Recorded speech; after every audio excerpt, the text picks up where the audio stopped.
bu tutgan ro'zalarimizni barcha gunohlarimizning kechirilishiga, mag'firat qilinishiga sababchi aylasin va bu ro'zalarimizni oxiratda barchamizga shafoatchi bo'lib, qo'limizdan tutib jannatga olib kirishiga sababchi qilsin.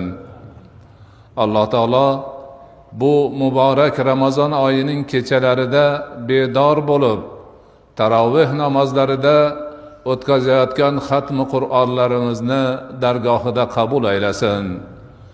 Qur'oni Karimni bu dunyoda bizga hidoyatchi qilsin.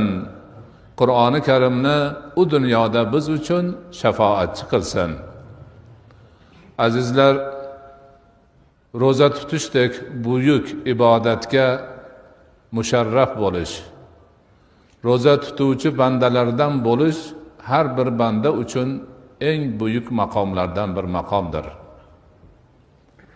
Ro'zani farzligini bilish, unga iymon keltirish va uni ixlos bilan tutib ro'zadorlar safiga qo'shilish buyuk va eng yuqori martabalardan bir martabadir.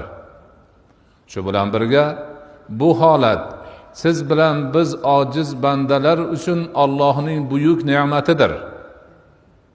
Ro'za tutish qobiliyatini berib qo'ygan.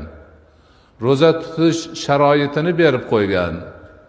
Ro'za tutish amalini yuzaga chiqarish imkonini berishni o'zi Alloh taoloning siz bilan biz bandalariga buyuk bir rahmatidir, marhamatidir va ne'matidir. Bu ne'matni qadrini bilish uchun ro'za tutolmay yurganlarga bir nazar solish kerak. Kimlardir ro'za nimaligini bilmay yuribdi. Kimlardir biladi-yu tutish imkoni yo'q. Sog'lig'i chatoq. Yana kimnidir boshqa uzri bor. Ana ular mana shu baxtdan, mana shu ne'matdan, mana shu buyuk maqomdan mahrumdirlar.